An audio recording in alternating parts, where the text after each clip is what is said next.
Started. All right. Welcome to For the Love of Literacy today, Rebecca. How are you doing? I'm doing great. How are you, Katie? I'm good. It's kind of fun to do afternoon. A lot of times my shows are at night, but I like doing them in the day. This is nice. It's almost like a different set for you, It is a probably, little huh? bit. Yeah, I don't have to turn the lights on. Like there's a little different ambiance going on. Yeah. So maybe I'm more awake than I I was usually gonna am. say, yeah, maybe you're a bit more refreshed and not quite as exhausted as us moms are by 6 or 7 at night, right? Yes. Mhm. We are going to have a great chat today, too, about sleep and writing books about sleep and just writing books in general. Do you mind taking a minute to introduce yourself to everybody? Sure. My name is Rebecca Linney. I'm usually only Rebecca if I'm in trouble. That's what my mom used to tell me growing up. But I go by Becky quite a lot, but I feel like Rebecca Linney just sounds better than Becky Linney. I don't know what it is. But I was born on the East Coast, but I've lived in San Diego since I was about 5. So Oh, I'm about wow. as close to a San Diego native as you will get. We've got quite a transient community here in Southern California, but lived here since I was about 5, went away to college to experience something different, went to Texas and then came back, got married and started a family about 8 years ago. Got married 11 years ago and started a family about 8 years ago.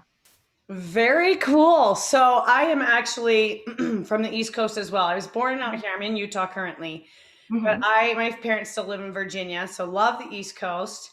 Going to California next month, so also love the West Coast. Beautiful there, and yeah, you've been there a long time. So Yeah. Now, weren't you in Arizona recently? Where are you? What brought you yes, to Utah? family. My husband Okay. sold his business, and we were in Arizona for almost 5 years. That's all Okay. my son remembers. It's where he was born Yeah. and raised. So yeah, it's been a little bit of a change, but it's nice to be close to family, and it's definitely a switch, but it's kind of neat that it worked out at this time because none of my kids are in school yet. Hmm. So that's always a really hard transition, I feel like, for Oh, I can parents. imagine. Yeah. So I have a 4.5-year-old and a 2.5-year-old, and they are busy. Excellent.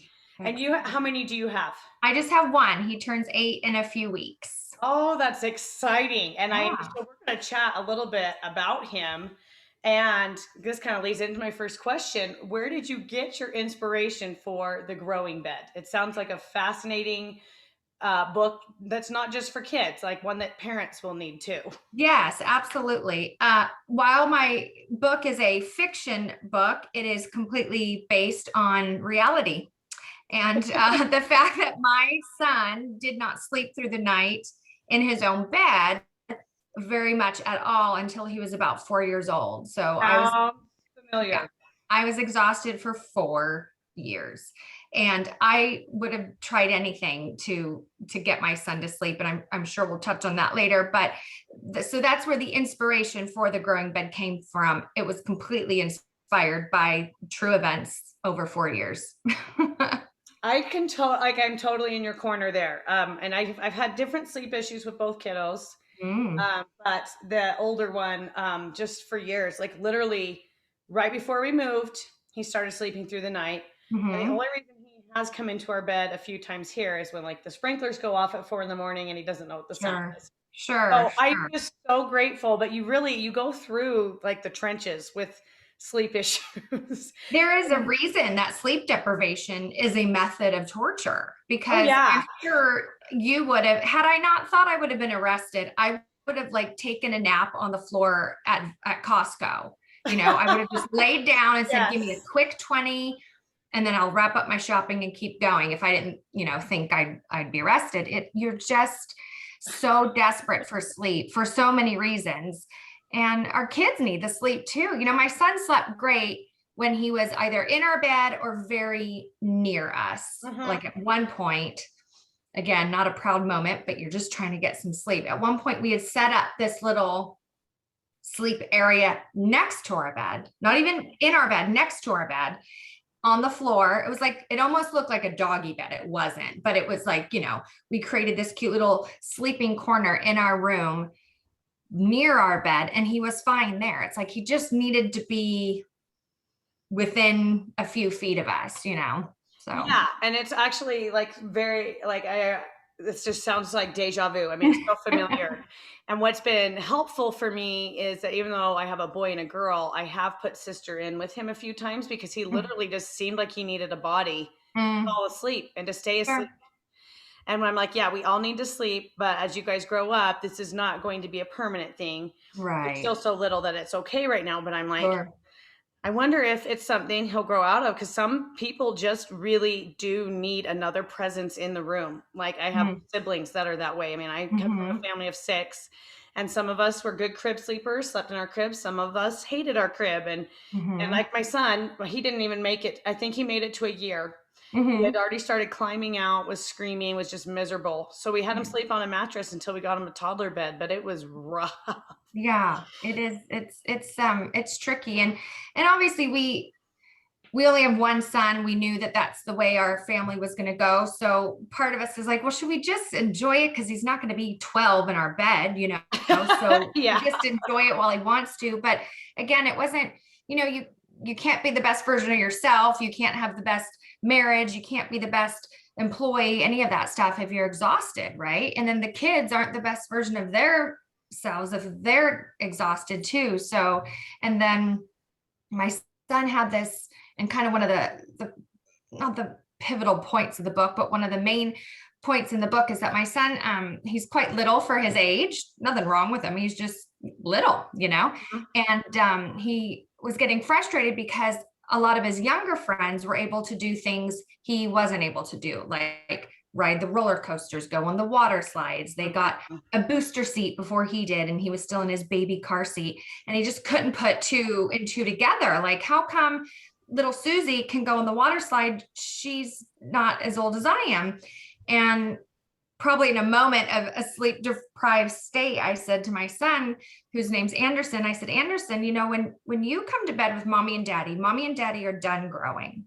We go to bed to rest, to relax, to recharge, to do all of those things. When you go to bed, you go to bed to grow and get bigger and taller and kinder and all of those things. So the nights you sleep with mommy and daddy, you're not growing. You need to sleep in your growing bed. And it was this like, aha, light bulb moment. And it was, and I'm not saying that our sleep situation went from awful to amazing overnight, but it was a marked change in our family for sure. Yeah, and I think that's so interesting because we have actually kind of had a similar conversation. We're not to the point of like too many being deprived of too many rides and such, but for example, a lot of kids his age are starting to do booster versus car seat, Yeah. just things like that. And he's also a little bit smaller for his age, and he's got cousins who are younger than him that are almost as Yeah. big as him. Some Yeah. of it's genetics, and some of it is just we're like, buddy, you've got to sleep Right. because that's how you grow. You Yeah. eat well and you sleep well, and that's really Mhm. how you grow. And so I really like that you broke it down that way for him, though, because then he understood, well, we both need to go to sleep, mom and dad and me, but for different reasons. Right. And Right. if I want to get bigger, I've got to do my part. So that's cool that you guys explained it to him that way. Oh, thank you. And there's so many different ways to solve a problem, right? That what works for my son might not work for somebody else's son, and what works for others families hadn't worked for us up until that point. So you just kind of keep trial and erroring it, if you will, and find something that works for you and your family. And that was the growing bed is what worked for us. So That's really cool. I like that. And I got that tip from some pediatricians to like set up a cot or set up a sleeping bag, and we kind of did that for a little bit. But the hard thing was, and when mom and dad are exhausted, he knew how to get up in the bed. So we didn't even know that he came in the bed sometimes until like 3 or 4 in the morning, and he rolled over and he's right there. you're like, Like, oh, oh, okay. All I right. see you made your way in. Yeah, exactly. So, oh, it's so tricky. So, I want to ask you a little bit about this part because I know what a struggle it's been for me as a new author, as a podcaster, and a mama. How do you kind of divide up those responsibilities? Because it's a lot, right? You wear different hats throughout the day. And what do you do to kind of balance that out in your life? I am a big list maker. I love a good spreadsheet. I love a good calendar. And I always tease that one of the ways I knew my husband was the one was because we were on vacation one time and he goes, okay, so we're here for 5 or 6 days. So like, let's map out every single day and come up with a plan. And I was like, you want to That make is too a plan? funny. That's my love language, is planning things and organizing. So because I like to do so many different kinds of things. And like you mentioned, us moms are not moms, we're not just moms, we're moms, we're wives, we're sisters, we're friends, we're neighbors, we're all of these things. Some of us are traditional employees, some of us work for ourselves, et cetera, et cetera. I just have to really look at my week or my day as a whole and just figure out what needs to be done that week, and then I just kind of get it done. And obviously none of us are perfect, so things fall through the cracks all the time, but just a lot of time management, I think. Definitely. And I'm glad you brought that up. I mean, I feel like we're already kindred spirits for several reasons, but I'm also a major planner, list maker, you name it. So I have like my desk planner, and then I have a cork board in my office upstairs that's got Hmm. like the month. It's Hmm. got deadlines for my book, for launch day, for different things. And then it's just got other things like medical things, things for the kids, Right. whatever, right? We're Yeah. getting Birthday established in that place. parties and Yeah. date night and all the things. It's like if it doesn't get written down, it doesn't get done. No, and I was trying to let my husband know about that because he's like, "Man, you are just like booking these podcasts like crazy, babe. Like, are you gonna slow down?" Like, and I'm like, "No, it's hard because you find people that you're like, oh, this is gonna be a really good interview." And I said, "But what I need to do is start using Calendly or whatever it's called Mm-hmm. on Podmatch Mm-hmm. because I do check into my Google Calendar as well, but that usually is like it'll ding or inform me, the day of a meeting." I said, I need to start doing that because the reason I failed, like one week I double booked, and that's busy for a mom that's like trying to Mm-hmm. launch a book. I Sure. had an interview on Monday and then I had a Thursday, and both were very kind of lengthy interviews. And I'm like, yeah, I can't keep going at this pace. I've got to Sure. start breaking down those pod match, and I write them in my planner most of the time. But again, we just move, we're getting Mm. unpacked, we're settling. So anyway, lesson learned And on that, but those lists yeah, are and important. are you so you're probably giving interviews as someone who's just written a book, correct? But Hmm. then you're doing the interviewing for your podcast. So Correct. It's a you've little got, wild. It's a little yeah, wild, you've right? got both sides of the coin. So then it's like, do you need to do research for this person or not? Like, because if it's for your book, Yeah. then you don't have to do the research because you know the answers. But like for us, you probably wanted to do, a little bit of research. So yeah, that's a Yeah. lot of organizing. And I think if that's the kind of person you are, it comes somewhat naturally. And I always joke that I have to schedule my spontaneous days because because I'm not that mom who's like, oh, let's just see where the wind takes us. I'm like, let's No. just see what we've written down for today. So, I'm there um, with you. And it bothers me with like close friends and family when they forget that I'm that way because it actually stresses me out. I'm like, I want to spend time with you. But sure. listen, there's just like the random dentist appointment, or little girl's got her gym, her tumbling lessons, or brother's got Lego club. And they're not doing a ton. They're little, but they're still doing a Right. little bit. And I'm like, I have each day broken down. So just Yeah. let me know if you want to get together. Yes. Won't be a problem. Yeah. My friends are always like, oh, Rebecca's always booked 4 weeks out. And I said, and it makes it sound like I'm no more busy than anybody else, Right. right? I find peace and comfort in knowing what's coming up. Right. And that's just what works for our family too. It's how we've always operated. So I think if it started to be different, we'd all, feel off. Yeah, So it might get weird. Yeah, yeah, it I'm might get weird. totally there with you because, and I'll still do some spontaneous things here and there as long as they're not too crazy. Like, well, let's pick up and go swimming. Let's go meet so and so for dinner. But if I've already started dinner and then Yeah. someone's like, hey, we're, thinking we could go do dinner, it's like, let me know like in the morning next time. Right, There's right. just like those little things. And I even, yeah, Yeah. so that even down to what we're having for dinner, I write it in the planner. So I've got to make sure my grocery list matches up with the dinner list. And so I'm Yeah. glad that you get that, because it's like I know sometimes people probably think I'm anal or like crazy, but if I Oh, didn't they definitely think we're anal and yeah, crazy, but but that's if I okay. didn't do it that way, we really would be in trouble. Yeah, exactly. Someone's Oh got to my keep gosh. this ship in order. Yes. So, a little bit of a shift here, and I just think this is kind of a fun topic to discuss with authors. First question is, does your son know that you've written a book about him? Probably, now that he's older. And do you feel like it's easier to write a book character based on someone you know, or is it harder to like pull out of the air to kind of create a character for your book? So my son does know that the book is about him. In fact, here I've got a copy right here. I have a video that I will probably do everything I can to cherish until the day I pass, of the first time my son read the book. And Oh. of course, I'm sitting next to him just bawling, crying, Mm-hmm. right? Mm-hmm. But on the dedication page, it says, "For my son Anderson, you were and always will be my favorite reason to be tired." Oh, that's so And sweet. then I love it has a that. line about my husband too. But yes, my son does know the book is about him. The character in the book is named Andy. Okay. So my son's name's Anderson. The boy in the book is Andy. Even though my son's never been called Andy, maybe one day he will, who knows? But I wanted to kind of keep it close to my son. So he does know.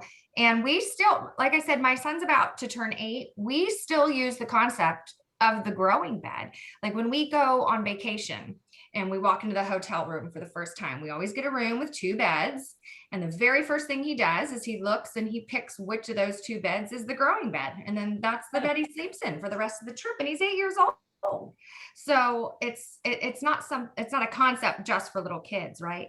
And Mm-hmm. then to touch on your second question, I I remember one day I knew I was actually grown up and an adult when my mom used to say to me, "Oh, you just think you know everything, Rebecca." But I think when you realize you're an adult is when you realize you know nothing. Or, when you're a kid, you think you know it all, right? And then once you hit that, oh, I might be an adult now because I realize actually how little I know about a lot of things. So I found it quite easy once I started to physically write the book because it was such truth for me and my family.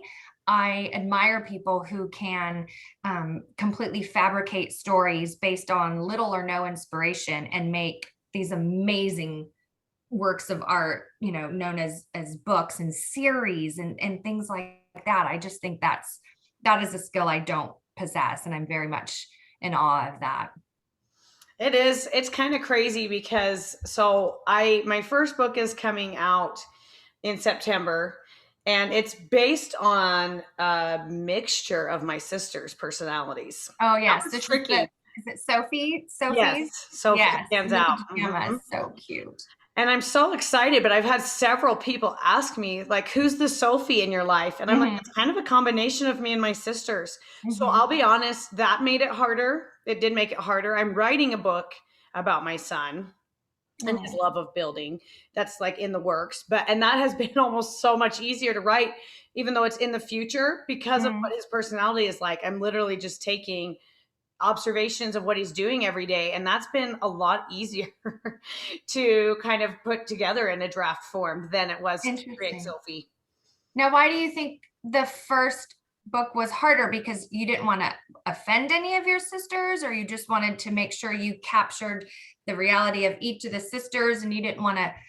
I think it was to capture each of them, but I also, it's funny, it wasn't until the very last like copy edit and the final draft that I Hmm. realized that it embodied them and me. So there's Hmm. 4 girls in my family, and I was like thinking about it, and I'm like, no, I'm dedicating this book to my sisters because Oh, a lot of people were like, oh, is it like your niece? Because obviously it's not my daughter; she's barely 2, and right, right. so we were just talking all these different things, but it was like, no, I really love it because Sophie Oh, demonstrates different personality traits that I admire in my sisters me throughout the too. book. But she's a kid, so that's the tricky part. My sisters are Hmm. grown up, Right. and these are just things that I have noticed in them, and like being confident, and being imaginative, and being brave, Mm. daring, loving. These different Mhm. things. So I love that. I feel like it makes her a very dynamic character, and Sure. kind of hard to like one up it in any of my other Yeah. books, And because I think you she's get based that on even many from your people. cover. She looks just so fun and feisty on the cover and her little. Yeah, Mm, thank little unicorn you. jammies. Yeah, so sweet. It was exciting to do the cover reveal this week. I've been dying to do that and just, like get the ball rolling in those terms, because if we're planning still September, then there's all these other things I've got to do. I've been, Mhm, upping my website, and mhm, Amazon's got it up now, and it's really, you can pre-order it, but it won't tell you when it's coming. And so it's kind of like right, we've got a few more weeks before that actually is like ironed out and a little more specific. But sure. wow. And then do you I feel like our timelines are kind of similar for both of our books. Do you ever fear that you're talking not that you're talking about your own book for too long of a not too much, but for too long? Like, do you feel like those closest to you are going to be like, yeah, we get it. You wrote a book, it's coming out. When are you going to stop talking about it? Like beating a dead horse kind of thing? Yeah, I mean, I feel like, and it's my family, bless them, because as far as the writing process goes and this actual idea and the art, 2 Mm, years ago mm, is actually when Sophie started in it. mhm. I'm going to say like 50 publishers, 25 agents later Wow. is where we found the right fit. Cause I had Mhm. several options, and I want to chat with you a little bit about publishing in a minute, but it was Sure. like, it's interesting because I feel like some books are meant to be published a certain way. And I did Mm, not feel comfortable self-publishing because I'm not good at marketing and I needed a little bit of help. mm, But I couldn't get a good deal traditional publishing for Sophie. So we did hybrid publishing through mhm. BiblioKid. What did you end up doing for the growing bed? Like how did that fit your book too? I I had never set out to be an author. I what I like to call an accidental author. I love I had this it. idea pop floating around in my head, and I just got enough months of friends saying, "You should really write that down, Beck. You should really write that down." And then a good friend of mine started writing her book, and I think that was the first person I really knew personally who had written a book. Hmm. And it wasn't like, oh, if she can do it, I can do it. It was more like, well, she's smart and successful and has like a Right. flourishing career and da da da. So if she can do it, maybe I can do it, kind of thing. So I asked her to put me in touch with her publisher, and then the rest kind of became history. I submitted a manuscript, and the lady who happened to read it called me back one day and said, "I wish I had this book. I have 7 grandchildren and none of them slept well." And I'm like, "So does that mean you want to print my book?" She's like, Yeah. "Absolutely." So I really won the lottery in that sense, in the fact that I didn't have to pound the pavement so much by submitting my manuscripts all Hmm. over town. I really did get lucky. I also think part of that is because my publisher was looking to create a bigger presence in the children's market than they had currently. So that, I'm not naive, that probably helped too, because they're like, oh, great, another children's book's come across our desk. And they, sleep issues aren't going away. Like in your book, the issues of being creative and confident in your creativity, that's never going away. These aren't issues with Right. an expiration date, right? So it was just a bit of a perfect storm. But yes, I also agreed I was not going to self-publish. I'm very much a stay in your lane kind of person. I will Hmm. experiment with some things, but there's also not enough time in the day to learn how to do some things that would take other people 20 minutes to do that you'll end up spending 4 hours doing. Right. So, And that's just, I mean, that's so important, I think. And that kind of leads into my next thought, too, is that the book topics and subjects that we have decided to write about don't have an expiration date. They're timeless. And they have, there's different applications. Actually, there was a point when I was going to make Sophie more of an anti bullying book, just mm-hmm, because as a former teacher, I saw that a lot in my classroom and in the mm, school.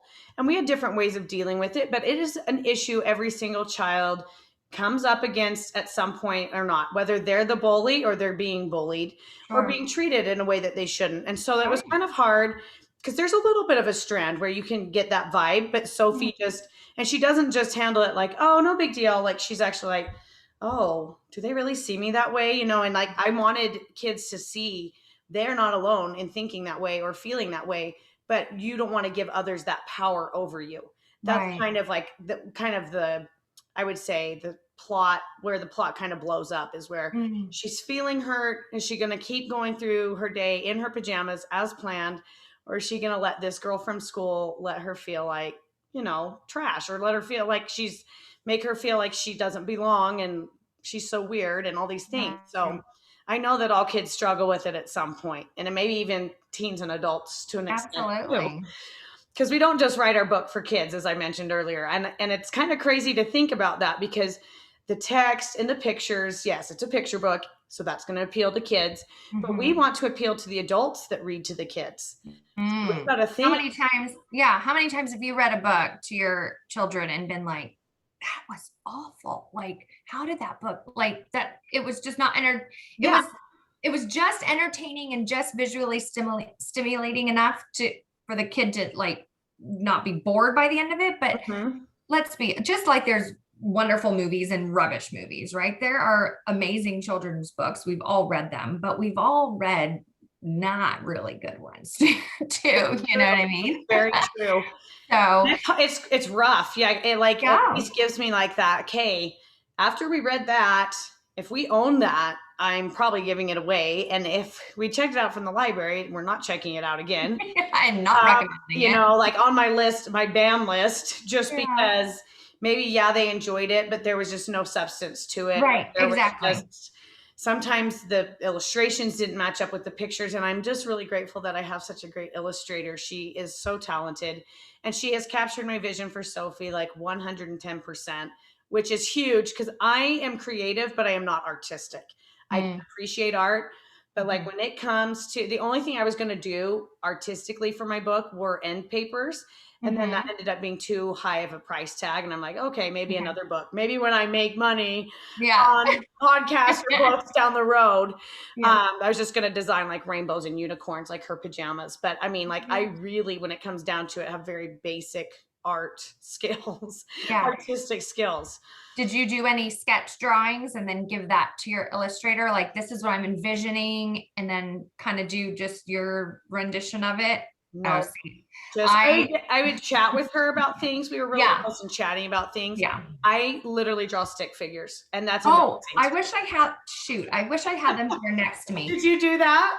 Literal, okay, so you know the book, it's called The Growing Bed. My Yes. bed, a rectangle. Andy, imagine the stick figure you would draw if you're drawing Hangman, like playing that Yeah. game. It was that rudimentary. And I did the whole book, start to cover, Yeah. because I did have it quite planned out in my head how I wanted it to look.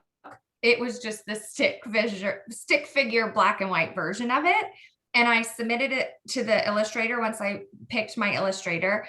And what he did with it was unbelievable. Unbelievable.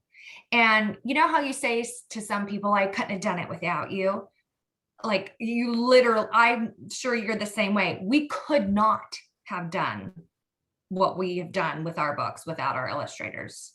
Don't you agree? Yes. Oh, It was completely. just Because, and that's the amazing. hard thing, is like everybody celebrated with me over the cover reveal, but I wanted Mhm. to honor her, and I wanted to make Oh, sure people absolutely. knew Mm. that was her artwork, but she captured my vision. I really wanted people to understand that, because even though I published it, I tagged her in the thing, Sure, and our sure. publisher too, but I'm like, no, this has come to pass because we literally have talked and haggled and gone over it. And I Mm. may have actually done a couple stick figure things now that I think of it, but not the whole thing, not the whole book. And there were points where I would literally pull in clip art to Mm. kind of show Mhm. her, not Yeah. even Sophie, but just the idea of like what the ice cream parlor looked like, or maybe what Right. I wanted the soccer field or bowling alley to look like. Because I just like, I'm such a visual person. And I think that's Mhm. why I insisted that it be uh, a children's picture book, because I had the option, since it was very wordy before we edited it and copyrighted it, to have it as an easy chapter. And we still would have had illustrations in it, but it would, to me, it would not have been the message and the impact of Mm. Sophie's Day in Pajamas as an easy chapter. It just wouldn't have had Right. the same Right. push. So it's always tricky, like all those decisions that come up as you're making them, and trying to just get the best message across, which I was going to talk to you about messages, but I think that you've already kind of explained really well what your message was. And Anderson gets it, because you go on a trip and he shows you which one is the growing bed, Yeah. which is amazing. That's It's just awesome. it's just one of those concepts that stuck with them. So if I could just get a similar concept of putting your, dishes away after breakfast and dinner, I'd be all Yeah. set. Yeah, Maybe that ought to be my we're next doing book. good. Yeah, exactly. So, big question of the day. Do you want to, or are you writing other children's books? So it's so funny. When I wrote this book, I never thought I would get asked that.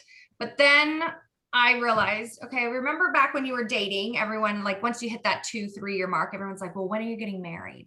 And then you get married and they're like, well, when are you having a baby? Always. And you have Yep. a baby. And then they're like, when are you having another baby? Well, apparently, when you write a book, the next question is, when is your next book? So Mm-hmm. to answer that question, I'm not currently writing another children's book, but if this process continues to go as well and as enjoyable as it has gone so far, and maybe I can make $20 on the book or something, I do have a couple other ideas, knocking around in my head for other children's books that I would like to write that I don't think have been written yet. And if they have, I haven't found them. And Right. by not being written yet, I just mean they're on a topic that hasn't been addressed the way I would address it. Mhm. So, and again, I was talking to somebody just today. She's like, oh, because I said, oh, I'm going to do a podcast. I'm guesting on a podcast about this book. And she's like, I want to write this book. I'm like, well, tell me about it. And she's like, it's a cooking book, but there's a million cooking books. I said, there's a million children's books too. But you know what? There are a bazillion children that read, and there's a million people who eat 3 times a day. So if that's what you want to do, do it. There's Yeah. so many different ways to address any one topic. Why not put your spin on it? Yeah, that's so true. And I think it's cool that you told her that, because I've had more people kind of say to me, well, I've thought about writing a book, but, and you're like, no, I mean, I did it. And I'm not saying like I'm perfect or that I figured it out, but I have worked through it and I figured it in a way. And a lot of times your message is needed by someone. So just Someone, go exactly. out there and do it. Exactly. But I think too, with what you said, having several ideas knocking around, that's very similar to where I'm at. I mean, I'm writing another couple actively, but I Mhm. have not started submitting them yet because I'm really trying to get the book launch, in a good place. But what's hard, like you said, is like when you have this idea or set of ideas and they're different than what you've read or come across. But Mhm. then a lot of publishing companies want you to give them 3 or 4 examples of other books that are like on the same topic. Because if there aren't Interesting. other books on the topic, then they Mm. don't know that your book would be a good competitor. Right, And right. I don't think that way. I mean, to me, it's Yeah. like, well, don't you I want would a think the book about a, opposite. yeah. Yeah. I'd So be for like, you got a example, unicorn here. Let's go. yeah. So for example, with Sophie, like I said, the topics and the themes ranged a little. And so if I go back and look at my query letter, it is different than what my publisher would now say are good books to group with Sophie. And I think it's so Mm, interesting because it's a perspective shift too. sure. But like a lot more of the books my publisher is suggesting, I'd have to look them up, but a lot of them are about like girl power and the Mhm, way girls dress. And mm, there's one about a little girl who wears overalls or something. Mary wears mhm, what she wants and stuff like mhm. that. That I totally agree with now. But when I wrote Sophie and started, propositioning and querying people, there were specific books like what there was like the Darla book, the girl with the pink hair, and like what she's Oh, thinking about yes. being when she grows up, and Right, right. different things like that. So it's so funny how even just a few months later, the categories have shifted, but we're still trying to find books that Sophie would fit with, but it's still competitive and unique enough that it stands on its own. I Sure. just think that's so interesting about the book marketing industry because like they're like it's perfect to have a unique idea and a different idea, but we want to know That it'll what sell. category. Yeah, we want to know Right, that it will sell and what right. category it might match up with. And even at that point, sometimes your price matching, you're looking at Mm, those books in hardcover, or mhm. you're looking at the quality of illustration and different things like Sure. that. So it's just I don't know, it's mind-boggling. And even though I've always wanted to be a writer, and I have written, like I'm a journal writer, we're the list Mm, keepers, where those things. mhm, I mostly just wrote poetry in high school. I wrote for the school newspaper. I did journalism in college, but I switched to mhm. education. So I taught school for several years, loved Mhm. reading to kids, reading aloud, and realized there was, a lot in that. But then I also decided we needed to start our family. We were ready to do that. And so that's why I stepped away from teaching. And then it's cool because I feel like my books can reach so many kids more. And that's part of why I love teaching, is reaching Mhm. and touching those kids' lives. But instead of just touching 30 kids' lives in a year, I'm hoping I can reach out and just, touch so many Mhm. more. Absolutely. Not that I'll even know the extent, but that kind of like makes me feel good as far as like a goal as an Absolutely. author. Yeah. It's like a legacy of giving back to more than the 30 kids you get each year. I admit I had heard you mention that in one of your previous podcast episodes. And I'm like, that's just such a great, it's just such a great way to look at your message globally, and it's a wonderful gift that you'll give so many families. Yes, and I really like, it's funny because I don't really think big in general. I Mhm. have to credit my husband on that, because when we were Mhm. talking about, because he's 100%, my financial backing partner Mhm. here on the book and such, and all the promotions and whatever. And he's like, think bigger. And I say, I want to publish this book, and I want to try and earn this award, and I want to get it in these bookstores. And he's like, think bigger. And I'm like, Mhm. what? Oh my gosh, that's not what I do. But he really encouraged me in that. And I have him to thank for it, because I think more people will be impacted by it now, because I've done more research. It's like, how can I get it out there without breaking the bank? Because we all Sure. know that ads and marketing are not cheap. No, and they're not always effective, which makes them even more Right. expensive. Yeah. And it can be, yeah, that can be really frustrating too. But while I'm talking about that, I'd love to pick your brain on this. First of all, when did The Growing Bed come out? Its official public release date is actually in a few weeks, August Oh, 3rd. oh So yes. right now, yes. So right now I am in what they call the pre-order phase. Yep. However, I do have a bunch of my own author copies here in the office. So you can order the book right now Right. today on thegrowingbed.com. And those are fun because then I can sign them and personalize them, to sweet sleepy Sarah, or tired Timmy, or whatever, and write a little note inside of it, and then I can ship them out, because when you buy it on Amazon or Barnes and Noble or whatever, I'm not sure who, Paul in Iowa might ship it out, I'm not sure. So but the official public release date is August 3rd. It's coming up. Yeah, it is really soon here. So I'm glad you told me that, because I just made note, so that I will make sure our podcast airs a few days before that. So it's like, Oh, terrific. yes. Thank you. Yeah. Thank you. And then I'll put this up on YouTube too. So it'll be in a couple places. Okay. And then people can go to thegrowingbed.com to get the Mhm. personalized. See, and that's what's cool. It's like, I'm so excited by all the support I've already been shown. And Mm, Amazon is great, but I'm like, guys, I'm going to have several copies, and we're talking like several boxes, since I did hybrid publishing. So I'm going to sign it. I'm going to have some artwork from the book, maybe a little pin or like mm, thank you card. Yeah, mm. personalize it. And so I think that's so big. I think that's a sweet, like personal way to promote the book. And I do that's too. huge. Yeah. Absolutely. And I think it feels better for me giving it away, because it's been such a labor of love, hasn't it, Katie? Oh, yeah. You've poured so much of your heart and soul in this. It's like you want to be able to write like a little heart and sign your name to it. So, but I have a funny story about the boxes of books in the house. You have Uh-huh. boxes of books. So my publisher typically publishes children's books as paperback. Okay. I'm sure most do. Is yours paperback or hardback? Mine is actually hardcover, but we negotiated it. I think Oh yeah, what we negotiated it. yeah. So our negotiation was, so this particular publisher, Morgan James Publishing, they've been nothing but amazing. But their deal is, because they want you to have some skin in the game, you need to buy a certain amount of your own books at cost over your lifetime. Mm-hmm. I'm only 42, so I've got a long way to go. Like my lifetime's still quite a Oh, bit. yeah, plenty of time. But I said, this might be my one and only book. This could be my only shot at it. I really, really want my book in hardcover. What I do I need to do? know. Yes. Yes. Plus, like when you go through the stores, all the books on the shelves, like not all of them, but 90 of them are like hardcover, and you can touch it and feel it. And I just, they're not going to get destroyed by the kids as much They're and gonna things like last that. a lot longer. Yeah, Exactly. I said, totally so what what do I have to do to get my book hardcover? And they're like, well, no one's ever asked us that before. I'm like, what? No one's ever asked you that.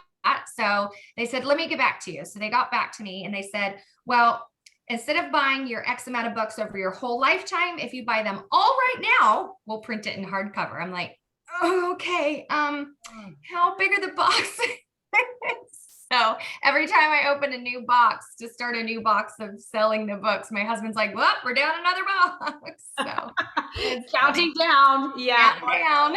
I'm sure. I mean, I have the same reaction from him, and unfortunately, having just moved and having unpacked all And of then, our yeah, and you're to children's book ship them. boxes, Yeah. here we're gonna go again. Yeah. But no, I'm sure it's gonna be like really emotional too the day that I get them, because just the cover reveal itself when it was really ready, like made me teary eyed. It's Oh, cool. so teary eyed. Yeah, Yeah. how like proud you are of it, and that it's real though. Like now that you Yeah. got this, you know that this is coming, right? It's a Yeah. guarantee. But like you, I was like, no, it's going to be in hardcover, and I don't Right. care. Like ebook, great, because I would like libraries and like Hoopla and Overdrive to be able to give families Sure. that option to read it. I mean, I'd rather Yeah. kids have the option to read it than not read it, obviously. Exactly. But Exactly. if I had to choose between hardcover and paperback, it was going to be hardcover, and I was Mhm. very like, Absolutely. firm about that, because that was just, I don't know, you visualize the book like you said. As you should be. To me, it wasn't any different than if the illustrator insisted my son had, black hair instead of blonde hair, or like, no, this is my vision if it's my book, I want it to be my book, right? Yeah, So yeah. is I your know oldest in those little, school yet? is my boy in school? Not yet. No. Okay. He will So, start next year, not this okay. fall. He turns 5 in December. He's my Christmas Oh, baby. He's no. like right in the middle of that school year, of that sports deadline, all those big Yeah. sports, all that stuff. But Yes. yeah, So my son, I think it will be hard to beat the letter I got from my son's school about a month or two before school ended this year. And I don't think any award I can get for this book will beat the letter I got from the school librarian saying that the growing bed's going to be in his school library. no kidding. Yeah. Oh yeah. Libraries are forever. I was just so needless to say, I was very emotional that day. A big fan of the libraries. And that's, Yeah. I feel like that's another good talking point, is just like using our libraries and local bookstores. I've been looking some up. I know COVID made things tricky. And so we're Yeah. kind of getting to the point now where we can do a lot more events like the Mm. book launch, book birthday party. Are you going to do something big on August 3rd? I'm sure we will. I would like to do something in a bit of like a school library setting. So that might take a little bit longer. Here in San Diego, things have only really recently Right. opened up. We're not even a month into being allowed to quote unquote do most things. So, but yes, it's gotten a lot better. And the publisher's been great about doing a lot of virtual events. And I have done a couple school readings last year before school let out. And so I'm a big ham, so I'm going to do as much as they'll let me, as much as they'll Good. let me do whenever they'll let me do it. And again, like with your book, it's not like a Christmas book, right? It's not a holiday centric book. So we can do whatever kind of publicity and marketing and events and what year round, which is quite nice. Yeah, and it's kind of fun because some people, okay, so having been part of the teaching community before, actually here in Utah, just up further north in Salt Mm. Lake, I want to reach out to those communities. It would be so meaningful to me to return to the schools I taught at. And Oh my gosh. yeah, I'll probably bawl. I'm already like getting choked up thinking about it, but A it would be circle of life, huh? so meaningful to Aw. me. But then there's that, and then like you said, libraries are forever, and I'm really big into supporting authors and doing what are called purchase requests. For example, now that we've chatted, I know that I can go to my library and let them know your book's coming, and will they order it? And I'll order a few copies so that, our city can have it. And I think things like that are just huge in getting the word out there. I mean, it's like, what it's interesting. Sorry, I'm all tongue tied, but it's interesting that how your publisher had worded the, till the end of your life. And I know it's like the contract wording is so interesting. Yeah. But you think about it and you're like, okay, I'm glad that I have time to sell my book, because that's a lot of books. And I'm Right, glad right, that I have a while and I don't need to just do it in 6 months' time, because that would right. be over, just like mind bendingly overwhelming. So Sure. at least there's that, right? And then, like in your case, I know that about California, because we have been planning this family vacation, and we were kind of teasing about, are we going to have to wear masks on the beach? That won't be fun. The kids aren't going to wear them, type thing. So I'm really grateful that California has been opening up a lot more, but I'm sure it has felt like forever for you. Forever. It's felt like forever. And again, in San Diego, we don't have it as bad as Los Angeles, because Los Angeles is still a bit of a war zone up there. San Diego's been more progressive, in my opinion. Obviously, there's two sides to the coin, than LA has. But I mean, you know how to reach me. So if you want any input on where you're going for vacation, I'll be happy to let you know what to expect. But Yeah. Yeah, I actually haven't been back to California in years. As my mom is from the Bay Area, but both my grandparents passed. So it's been a while since we've been there, because we don't have family there, but we used mhm, to go visit Oakland, San Francisco all the time. mhm, We were thinking of doing the San Diego Zoo this time with our mhm. kiddos, and SeaWorld and stuff like that. But we're Yeah. still, I think we're going to be in Oceanside actually. But so we'll do some beach time for sure. That's like 4 minutes for me. Oh, really? I should It is. try and I'm get. in Carlsbad, so Oh, yeah. which is the neighboring city to Oceanside. Yes, I do know that, because I actually had a friend in college from Carlsbad, so that is Okay, funny. how funny. Yeah. Oh, I love that. Yeah, I should have stopped by and get a signed copy and be like, Oh yes, I'd love podcast to. together. I'd love So to. tell our listeners here really quickly. I know you mentioned thegrowingbed.com. Where else can people follow along with you on social media, and is thegrowingbed.com a blog?